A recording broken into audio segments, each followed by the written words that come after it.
series where we talk about what things actually require, not the polished version, not the highlight reel, the real version. Each week we take one topic and we break it wide open.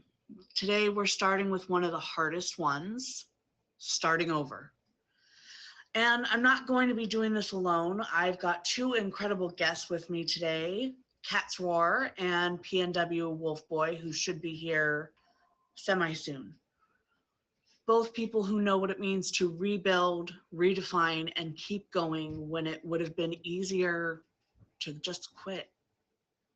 So this is how it's going to work. I will ask the questions and I will answer them as well. And then we're going to open it up so that you can hear multiple perspectives and different stories from Cats and from Wolf Boy. So if Wolf Boy and Cats could request the box, I would appreciate it. Wolf Boy.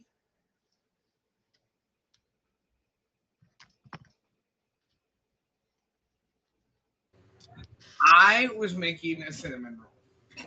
Cinnamon roll. Oh, Good morning. good morning. Upright and breathing. Upright and breathing since 5:30. Ooh. Ooh. No, Um, thank you. yeah, I had to um, go face Cheese this morning after having forgotten about him last night. Oh, Cheese is a dog. Just FYI. So why don't you guys tell us a little bit about yourselves? Wolf Boy, go ahead and go first. Under the bus. Hi, I'm Wolf Boy. I don't stream. I'm always perpetually in people's boxes.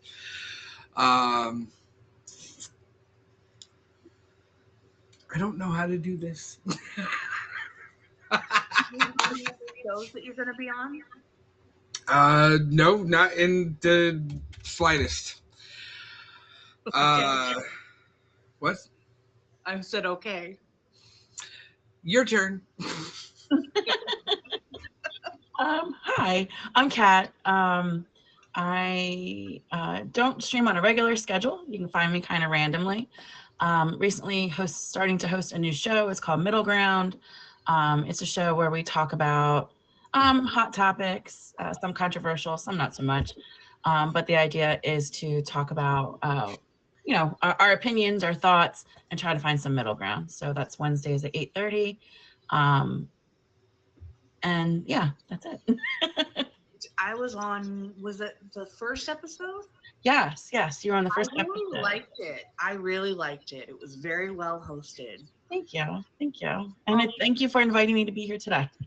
Thank you for being here. I appreciate it. So let's get started. Let's talk about the moment. Now, I'm going to be talking about my divorce, just to give you guys like a heads up. When did you realize that it had to start over or you had to start over? For me, I had found out that my ex had cheated again, and this time while he was in cancer treatment. So I had showed up fully and made sure he had access to the best care, and that's what he did. And it was just one of those moments where it just clicked, and that was my moment. What about you, Wolf Boy? Um, well, we've discussed before the show started that I've had to start over numerous times. And one of my challenges for this was to figure out which one I wanted to talk about. Um, and honestly, I think it's moving back to Washington after having lived in Arizona because that was the end of a relationship, and I really couldn't find a foothold down in Arizona after the end of that relationship, so I had to move back up here and start over. I mean, that really was the moment. It was a progressive moment for 4 months of just tumbling and tumbling and not being able to get any kind of a foothold down there. And so I was all like, you know what, I need to go back home. I need to start over. What about you, Kat? I guess a pivotal moment for me that really kind of jump-started my life to have to restart would be the death of my parents. My mother had, what do I want to say? Just a typical surgery that turned into very non-typical results. She was sick for 10 months, and I had to watch her ultimately suffer for those 10 months. And then my father became ill at the same time, and they both passed away within a year of each other. And this was after, I'm very close to my parents. So it was kind of the shock to my life that really made me evaluate everything, including my own health, and really forced me to kind of restart a life without my parents, even as a grown adult, was hard. Yeah, I can understand that. I can, and I know Wolf Boy can. So my follow-up question was it one moment or did it build up over time? But it sounds like it was kind of a build-up for both of you.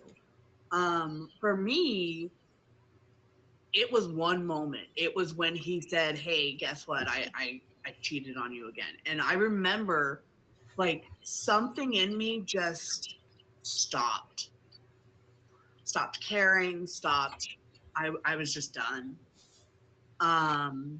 But there's been things that I've had to start over where it's been little things over and over and over again. And it's like, okay, all right, this is building up to, I'm going to have to redo something completely. So I get the slow build up to that. What were you feeling, Wolf Boy, when you realized you had to start over? For me, there was anger and grief and betrayal like you would expect, but there was also relief I didn't recognize until years later. That makes me think about the job. Again, sorry, we've talked previously about other times I've started over. But in regards to the move and like it needing to happen, was a lot of the feeling was like almost hopelessness. Like not after the move, but like During the excuse me, that's what the buildup was just I really like the note of like not being able to get a foothold. Like after that relationship ended, all of our friend group picked sides, and I just she was able to obtain a restraining order on me. So that really helped sway a lot of friends' opinions. But yeah, it was just like I had felt wronged. I had felt like, people weren't giving me a chance to explain anything, and I just felt like the odd man out in that entire community that I had been a part of. And so it was like, I need to go. Like it didn't feel comfortable down there anymore. It didn't feel like home for sure. Yeah. What about you, Kat? What were you feeling when you realized you had to start over? I think fear probably comes to mind the most. Like I said, I'm 48 now, but I think I was around 40 or 41 when my parents passed away. And for the first time in my life, I said, oh my God, like I have to be an adult. Like, and not that I haven't, I've always been an independent adult. But at that point in time, when you realize that the people that you ultimately trusted the most in your life and perhaps loved you the most in your life are gone. So I think fear is probably the biggest thing, because I said, not that I wasn't lifing on my own, but now it was like really like I felt alone and fearful for sure. If you're just tuning in, this is what it really takes. We go live every Sunday at 1 p.m. Eastern, and every week we break down a different topic. And if you've lived through something like this, starting over, rebuilding, choosing something different for yourself, and you want to share your story, reach out to me or my admins, Emoji J or Garden Girly. So let's talk about expectations versus reality. For me, starting over, I thought would be very scary, very unstable. And it was. I was suddenly a single, disabled, stay-at-home mom to 2 kids on a disability income. There was nothing about that situation that felt secure or easy. Um, so that was my expectation, and it definitely partly met my expectations. What about you guys? What were your expectations? Um, well, when it came down to, like, to me, I think the pivotal point for me was moving back here. That was the starting over. So, all the expectations of having to move everything you owned, that was just this clout over my entire existence. Like, I need to get this thing taken care of while still existing in life. Like, I still had I had a job down there. I was a truck driver, and so it's like, okay, at least I know I'll still have a job when I move, to a different state. But having to organize all of that with your company, and having to, find a new residence up there. I had a dog. The dog couldn't go with me in the truck. That was just company policy. Um, it was overwhelming. The expectations were like, there is going to be a lot of just upheaval and change. And so, yeah, it was nerve wracking, and the expectations were not pleasant. What about you, Kat? I mean, I guess that's a difficult and an easy question to answer at the same time, because I think my expectations were, though, that my friends or my family were just going to see me through all this. But at the end of the day, oftentimes when it comes to death or grief, people are there in the moment and then kind of just disappear or don't really know how to handle you, I guess. And for me, the majority of my friend group, their parents are alive and well. So they didn't have that life experience to maybe even know what the heck I'd be feeling. So I think that was kind of the reality, is that grief can be very lonely. I think unless you want to go to like a grief support group or things like that, but that wasn't my style. I think I was looking for more from like the people that know and love me, not that they weren't there for me, but it definitely was the expectation versus the reality was definitely different. Speaking of the expectation versus the reality, so for me, my expectations of it being unsteady and scary were met. But I also felt that, like, my dominant feeling for the whole time would just be, I'd be scared all the time. I'd be fearful all the time. I'd not know what to do. And I got that completely wrong. Um, Fear is not the dominant feeling once I started over. Uh, it really was more relief as time went on. What about you guys? What did you get wrong about your expectations of starting over? um Honestly, I didn't realize, I don't think I thought in the moment that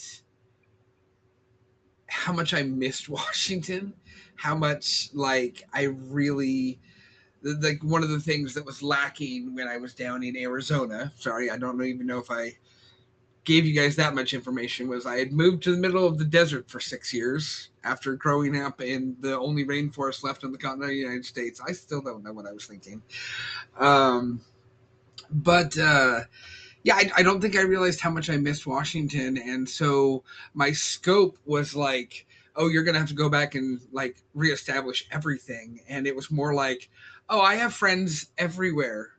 I got couches and I got, like people who are like, here, you can put your stuff in my garage. And so like, here I am thinking I'm going to be paying out, all this money to do storage and like look for a room for rent and stuff like that. And I had people who are like, no, I had 2 friends that literally lived at an RV park and they took in my dog for 10 months. And just like, they were like, yeah, he can live with us. You can visit whenever you're in town. And that's what I did for 10 months. It was awesome. So, I didn't think I was going to have a lot of support, and it turned out I had a lot that I just was still overwhelming, just differently. What about you? I guess I would say what I got wrong or didn't expect from my expectations would be that, I did have support, don't get me wrong, but I think ultimately I got it wrong that I wasn't going to survive all this. Do you know what I mean? That regardless of the support or not, that, life goes on. And I think I said that many a times at that point. Life has to go on. You make that choice. Either it goes on or it doesn't. And, life goes on. So I think, in those moments when the things are testing you or those changes are happening, sometimes you just don't think you're going to be able to do it or make it. But I did. So, and here we are. Absolutely. Absolutely. So let's talk about the hardest part. The hardest part for me in the beginning was both emotionally and practically. Emotionally, I was grieving something that still existed, which is a completely different kind of grief and its own special kind of torture. But I think practically there was this situation that I didn't really anticipate of this in between time. What's hardest for most people leaving abusive relationships is that in between time of you're not going to be where you were, but you aren't where you're going quite yet. You're just kind of existing. And that's where a lot of people tend to go back and tend not to continue forward. So, what was that really hard moment that you almost quit? Almost said, "No, I'm just going to stay put. I'm not going to move forward." Wolfboy? Sorry, my brain's not thinking about Arizona and Washington anymore. There's just too many times in my life where I've had to start over, and I don't want to confuse anybody who's been trying to follow along, but there's one very significant date that reminds me of when I wasn't thinking about continuing, and it's tattooed on my chest right above the word live, because that was definitely another point in my life when I was starting over. But yeah, I had a bout with ideation, and it had nothing to do with the move, just to clarify. But that's what my mind thought of with your explanation, with your question, was about with mental health that I thankfully survived.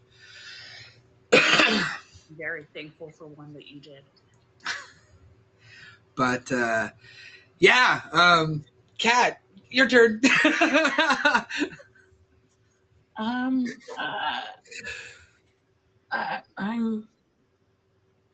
I don't know. I think I would say there are days even now where sometimes I'm like, maybe I don't know if I can keep going forward, just to be honest, not to say it like that, but I Well, think, that's honest.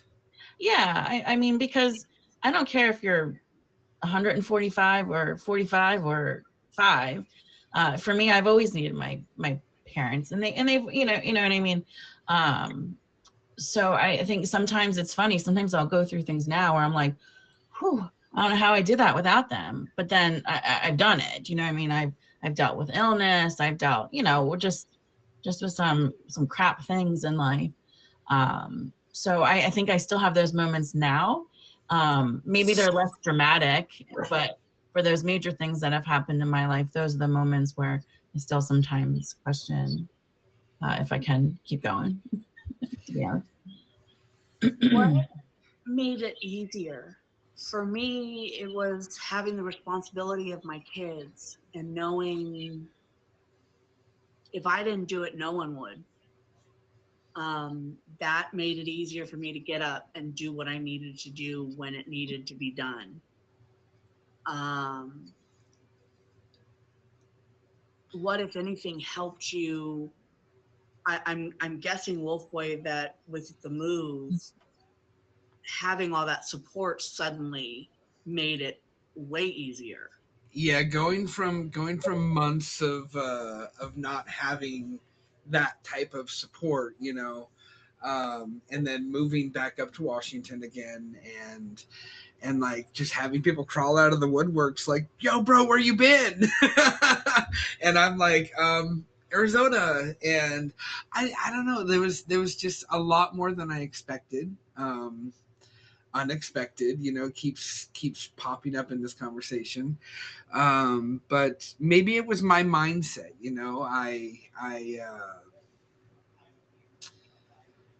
I don't know, there was something about being home that just felt different.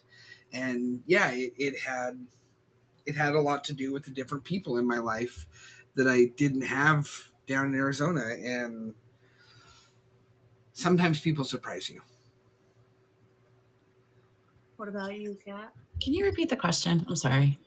Did anything make it easier? Time. I think time in many of our life struggles maybe ease the burn a little bit, I guess you could say. But definitely, having I'm, in a relationship with a loving boyfriend, I know my family loves me. There are other things that bring joy to my life, even if not everyone's here to experience it with me. So maybe that mindset, in a sense, has helped me. Absolutely, I would agree. You guys are watching What It Really Takes. This is a weekly series event. We do it Sundays at 1 p.m. Eastern. We've got Cat's Roar and Wolf Boy with us. Same week or same time every week, different topic. If you would like to be on the show, please reach out to me, Emoji J, or Garden Girly. What helped you guys actually move forward? For me, it was the clarity of my feelings. It was, I grew up very indecisive, very unable to make a choice between certain things, and it drove my parents nuts. But with my ex and that situation, when he told me he had cheated on me again, it was just suddenly I there was no questions. I was done. And it was that clarity that helped me move forward, that helped me say, okay, I've got to pack up my life and move from California to Washington. And it's going to be me and my kids and my cats and our dog. And I'm going to be the one that takes care of everything. And that clarity just helped me keep going every single day. What about you, Wolf Boy? I was alone with a dog.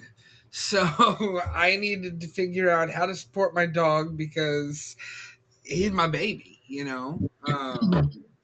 And I've never had biological children of my own. I just have pets. Like right now, I have this tubby little guy over here named Maximus. But it, I mean, are you asking for like that moment, or is it more like just Like what helped you move forward? Like it sounds like the responsibility of having someone I else mean, there. being forced into that responsibility is never something I like. I'll be honest about that. But it was almost like I'm gonna do this out of spite. It was like everybody keeps telling me that I can't do this alone. Well, you know what? I'm gonna prove you wrong. So yeah, that's really what helped me was kind of being told you can't do this alone, and I'm like, watch me. I mean, that kind of mentality helps a lot of people get a lot of stuff done. What about you, Kat? I don't know that there was exactly a pivotal moment. I'm still kind of a work in progress. I think one of the things that kind of has helped me uh, would be now that this is a few years later, and over the course of the few years, I have had more friends who have lost their parents or other loved ones. And I feel like taking my experience and not to say, oh, well, this is how I felt, but I think I'm just able to be more empathetic in that I can understand. Like, I just try to reassure people that everything's normal because there is no normal, but it's just normal for you. Do you know what I mean? So when people have a hard time getting over, for lack of a better term, getting over it or, moving on, I'm like, everyone's getting over it or moving on. There's no getting over it, but it is different. So I think that's what kind of keeps me moving anymore. Is that okay? Like I'm seeing this through the other side, and so can you, I think. Yeah. Dark humor. Yeah, I mean, I always say you gotta laugh sometimes because what's the alternative? Exactly. You know what I mean? Um, reality check. What would have happened had you stayed in that moment? I know for me, I would have continued to been walked over and abused, and my kids would have started to feel the abuse because they were already starting to as it was. And that moment that was really pivotal for me um, started a snowball effect. And that snowball hit a wall when he threw a remote just past, thankfully, our daughter's head. And I realize now, had I have stayed, like it would have gotten worse. My kids would have been abused. It would have been more physical than it already had been. And I think that thinking about what would have happened had I stayed in that moment helps me look at my life now and be so thankful and so grateful. So, reality check. What would have happened had you stayed in Arizona? I'd end up in Tent City. Oh, yeah. No, I don't. I honestly have no concept of what would have happened if I would have stayed down there. I was done, and I had to. The only future I saw was going back home. But I didn't have any positive relationships, so I mean, there's people down there now that I still talk to, but it took like months for me to reach out to them because I didn't know whose side they were on or whatever. Um, it's nothing I think about, like the reality check option. Like I really just kind of go there wasn't an option down there. That's all there is. Yeah. Kat, had you given up? Had you not pushed through? Well, it's funny. My both my parents actually worked for me, and so I couldn't escape my parents, if that makes any sense. It was at work. People would be like, "How's your mom?" Meanwhile, she died 2 months ago, or it was Oh, very it happened all the time, and it was so I felt like whether I was home or I was at work, there was always some element of my mom, and that's not a negative thing, but it was a thing. And I think, at the end of the day, if I wasn't able to move forward from this loss, and essentially start over, because I do feel like I had to start my life over, kind of like as this new person. I think I probably would have screwed up my career, my job, and just maybe gone down a not such great road. So I felt like those were like my two choices, like either get it together, and I don't know how many times I said to myself, get it together, or like you're gonna go down a road of depression, and who knows what else, just to kind of fill the void and the pain that I was experiencing. I was talking to my kid this morning actually about depression and all sorts of feelings that we feel. And I made it very clear, if you're sad, if you're upset and you need to cry, cry. If you need to do it for 20 minutes, do it for 20 minutes. If you need to do it for a day, do it for a day. But that's where you need to kind of buck up and say, okay, tomorrow's a new day. Right. You need to start over. And I've always felt that if you don't experience your emotions, if you're constantly shoving them under the rug, it's always going to be a bad time for you and for everyone else around you.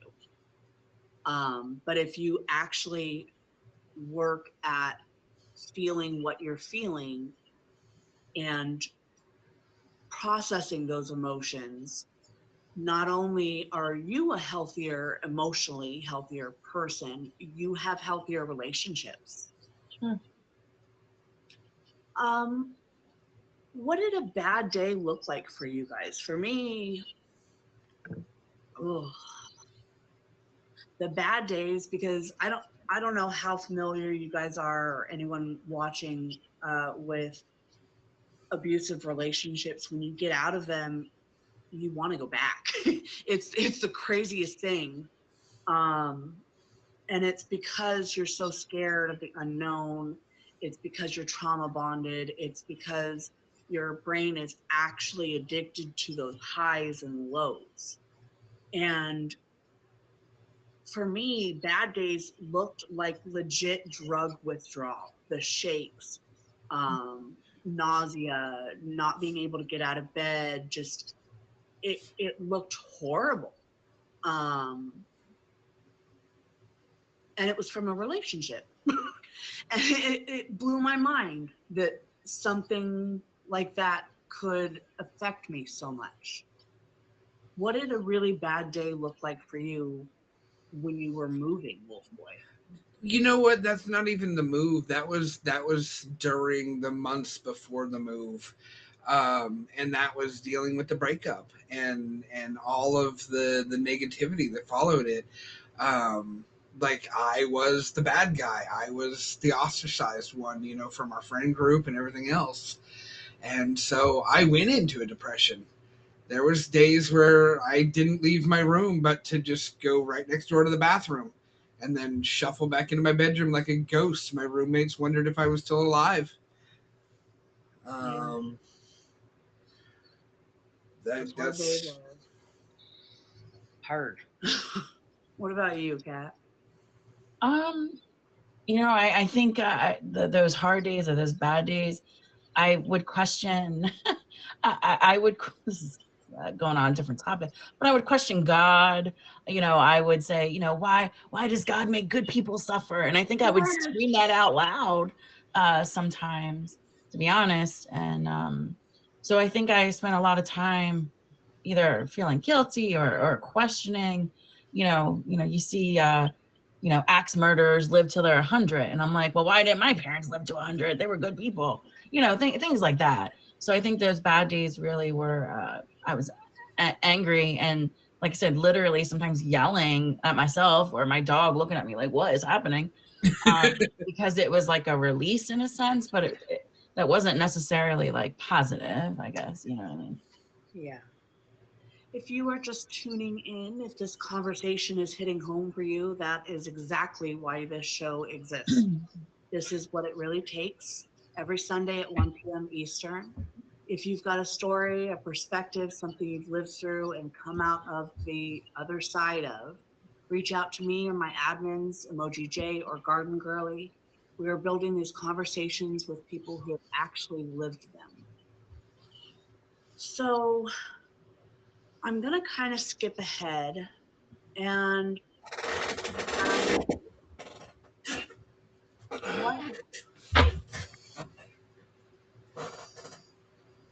what exactly did moving or moving on cost you? I mean, the cost, like the actual physical monetary cost of moving 1,400 miles. But outside of that, I think it was a lot of just stress and anxiety, like that wear and tear on your body and your mind when you're just trying to get everything done and do everything yourself. It was like it created. Stop it! Sorry, my cat. It created like this hypervigilance, which is why when I came up here and got so much support that I wasn't expecting, it was almost like I was standoffish to it. Like I was like, no, I'm doing all this by myself.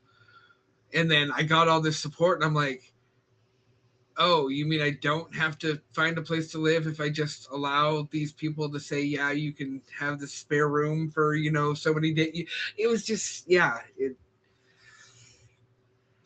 it still boggles my mind. Yeah, but the cost had to be just everything that goes into moving. There's physical, there's emotional, and there's the monetary cost.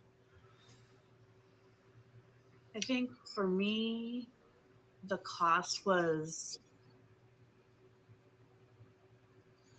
it was this idea that I had that if you just work hard enough and love enough and fight hard enough, that it'll work out, that love was enough. And letting go of that idea is what it cost me.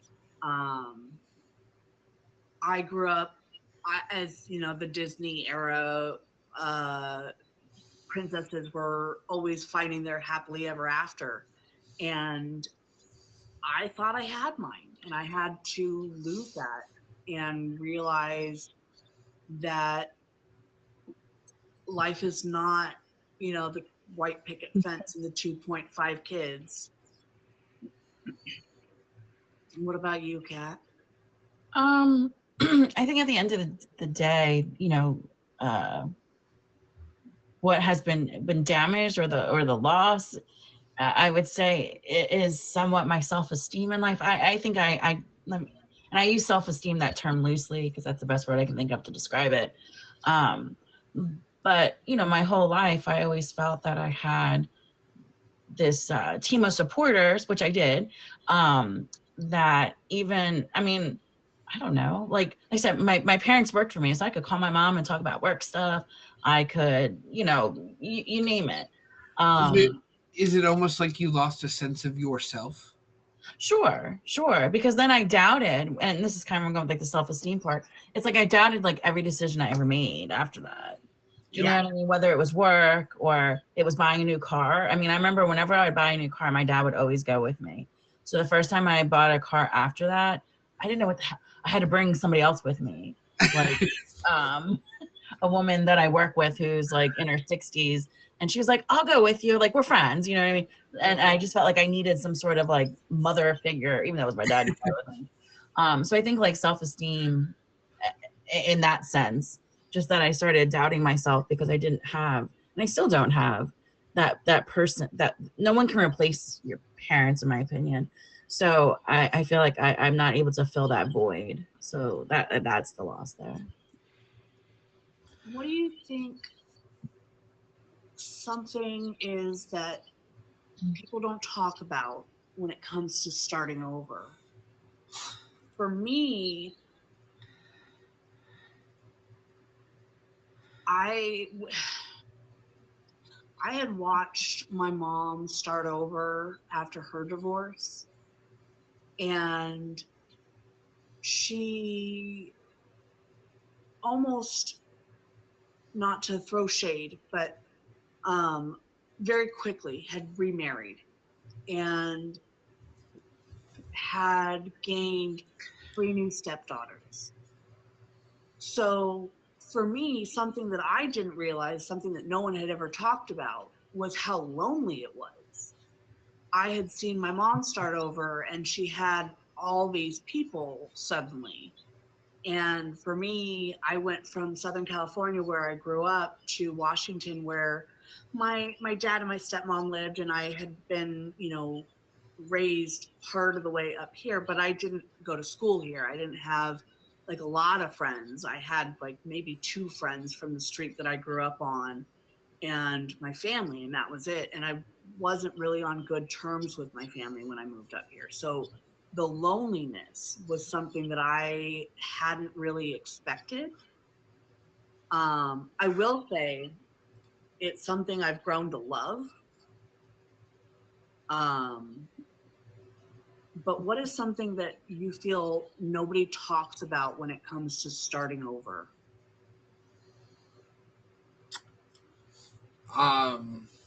For me, and for like I said, with ending a relationship and everything, and the move is, I guess, really is like the thing that a lot of people don't is the friends group. Is like the who picks who in the divorce. It's petty and ridiculous, but now being a decade past that, for me, that's something I'm talking about. It's a decade old, and I guess I can say is I don't miss any of those people. Well, that's good. So. What about you, Kat? I think to your point is that not everybody comes along for the ride. So I think after going through like that trauma and all of that over the course, like I said, over the course of, let's say, 2 years, it also just changed who I am as a person. And I think I also grew to have a lot less tolerance uh, for things that aren't bringing joy or happiness to my life. So I think, losing some people on the way is just kind of like what happens. And that's not something I necessarily expected as a result of that life experience. Yeah, I will agree that when you go through something and you start losing people, you you get to know real quick who can sit in uncomfortable truths and Sure. who's only there for the surface. Mm-hmm. I'll be there with you for those truths, but I'll still be quiet in the corner. um, did people understand what you were going through? We've kind of talked about it. Like, I know some did, some didn't.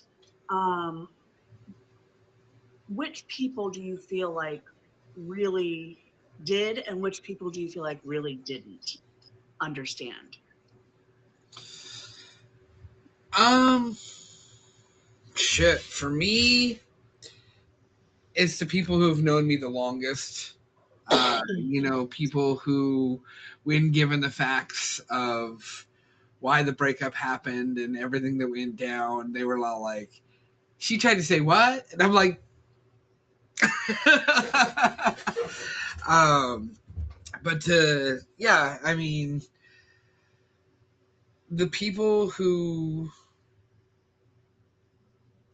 had known me my whole life were the people that were still there. And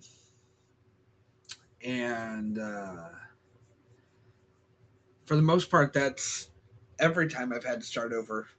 It's those people, those core people in my life that have always been there.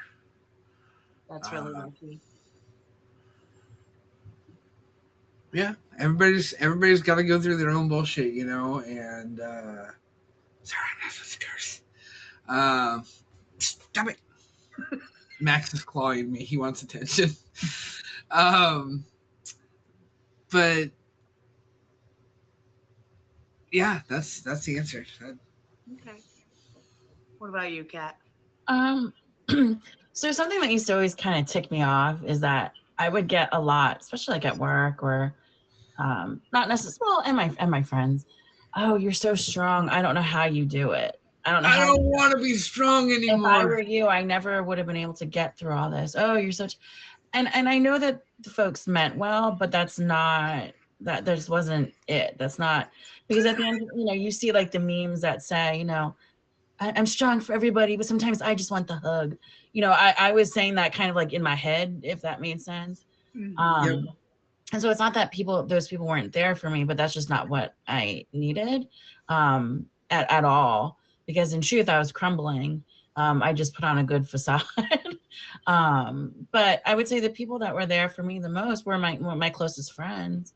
I have an older sister that the experience put quite a strain on our relationship. And her and I are polar opposites, where I'm very sensitive and intuitive and I don't know. And she's very like HR, if that makes sense. So when I would go to her about my feelings, because again, we went through this together.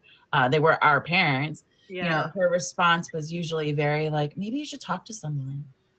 And I would say, well, I'm talking to you. Like you're my flesh and blood, my sister. So that's what I'm doing. I'm talking to someone. I don't want to pay someone to talk to. I'm talking to you. Yeah. So that has always been a stress in my life. Just that that should be the person that you should be able to depend on the most.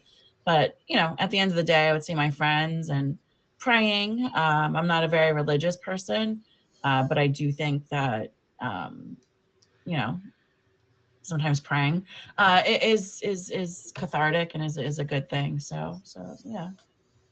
I agree. I think for me, some the people that understood what I was going through really surprised me because they were not the people that I expected to understand. It was more my friends that understood.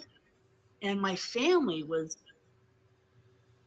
except for my mom, very much like, what are you doing? You're getting a divorce? Like, just deal with it. Like, and I think that that was really surprising for me.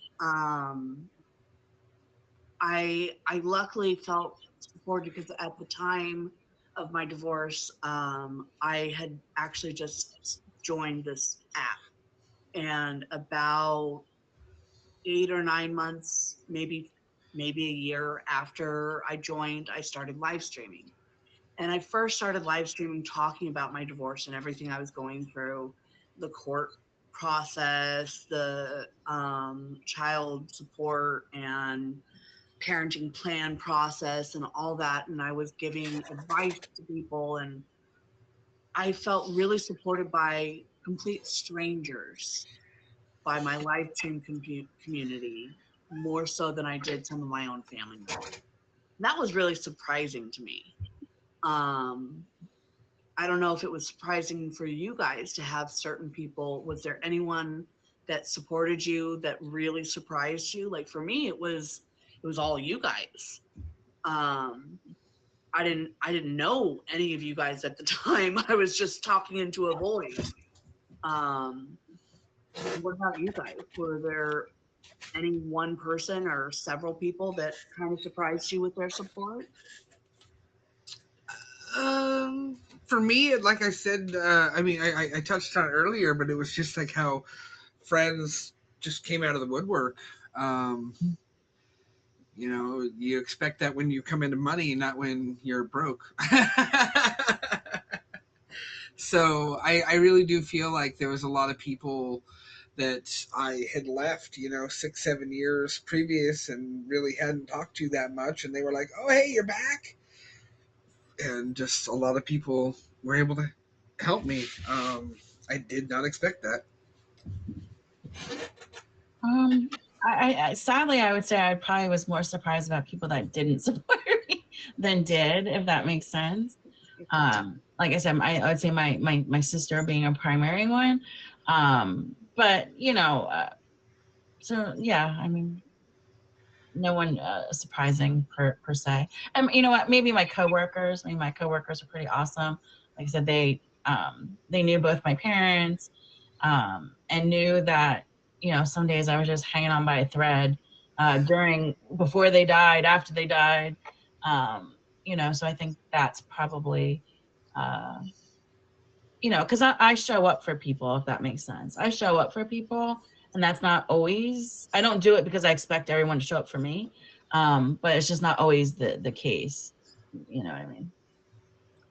If you're just tuning in, this is What It Really Takes. We've got Cat's Roar and Wolf Boy in the box today. We're talking about what it really takes to start over. Each week, we will have a different topic. Next week, I believe it's how or what it really takes to run a business. If you would like to be on the show, please hit me up or Emoji J or Garden Girly. One last question. What did you learn about yourself in this whole process? I think I learned that I am way more capable than I ever thought possible. Um, as I said, I'm disabled, and I have been disabled since about 2 months after my wedding, actually. And I didn't think I was capable of running a household and taking care of my kids by myself, but I have been for almost 10 years now. So I've learned that I'm much more capable than I give myself credit for. What about you, Wolf Boy? Almost the opposite. I'm completely codependent. Like, I hate living and being alone. I mean, just like fast forward 10 years and I'm still doing this. I'm 42 years old and I have 3 roommates in a 2-bedroom house. You like people. But it works for me. I complain about it, but who doesn't complain about, things that irk them in the moment? It's not life or death situations. It's just listen to me complain, damn it. um, but yeah, that's really what I've learned about myself between every big change there's been, whether it's been a breakup, whether it's been a job loss, whether it's been um, unfortunately, Kat, I am in the same club. I have lost my mom. Um, but yeah, it's I hate being alone. That's what I learned about myself. Okay. What about you, Kat? Um, I think as I said before, life does go on.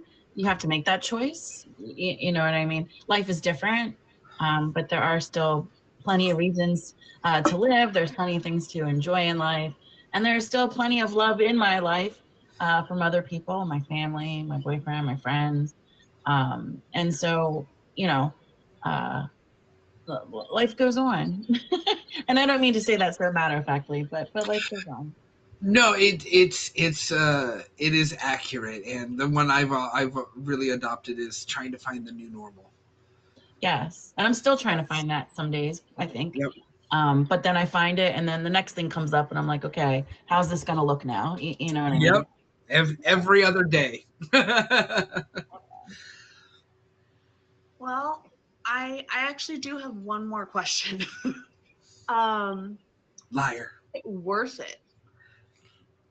moving, was it worth losing your parents to get this new perspective on life?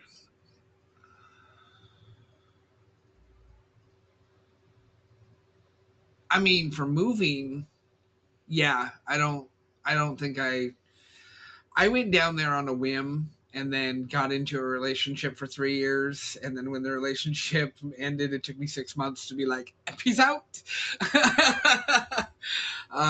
So worth it to me for the move, but I mean, everything that happened, you know, the loss of the relationship, the being ostracized and stuff. I mean, there's still people who, will bring shit up now, a decade later. And it's just like, oh, you found me on another platform. Block. Yeah. It's it's not worth it, but I'm better off now. I would call that worth it. Yeah, but I'd still be better off now if I didn't go through half that shit.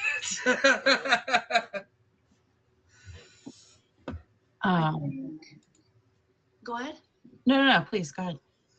I think for me, yes and no, it was worth it. It was definitely worth it to become who I am. But if I could have gone and become who I am without having dealt with all of this, that would have been much preferable. But when it comes down to it, when it's the end of the day and you don't have a choice, yeah, it was worth it because my kids are amazing individuals and they are happy and healthy and safe. And that's what matters most to me. What about you, Kat? I would just say that death is inevitable, and I think obviously losing my parents would have been inevitable. Do I wish it would have been a little bit later in my life? Yes, because Yes. it was unanticipated. They should still be here, hypothetically. Um, so I just wish it was at a different point in my life. But uh, I'm not going to say I'm glad my parents passed away, but I'm glad that I survived it. You know what I mean? And that, you know, the anxiety of thinking about that day coming, I survived it. So, You know, can I add a little bit to hers? I know we're almost out of time. I don't want to say it's better or worse because that's not what this is about. But as I said, I lost my mom 2 years ago, or almost 2 whole years ago. Oh, Oh, she disappeared from me. she disappeared for me too. Oh, well, what I was going to say is I lost my mom, and there have been a lot of. Oh, we're back. We're flashing. I apologize. Oh, you're good. I was just like, crap, where'd she go?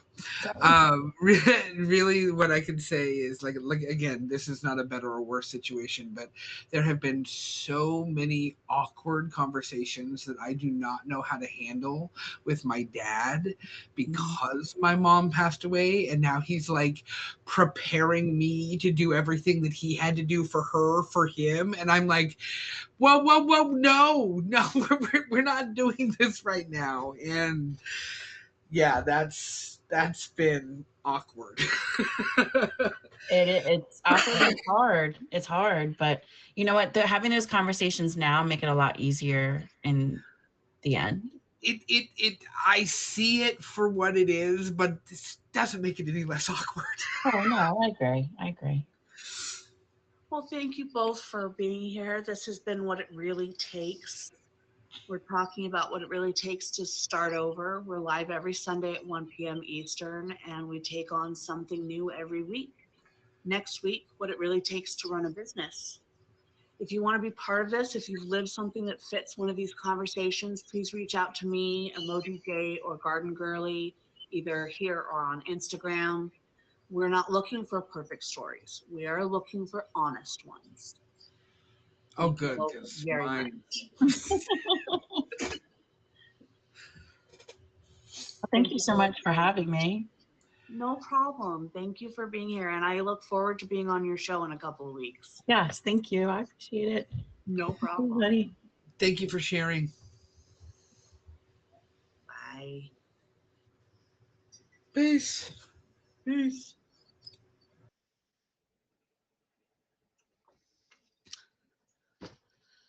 Alrighty, I will be right back, y'all. I'm gonna end my stream and I will be back in peace and latke grease in about 5-10 minutes.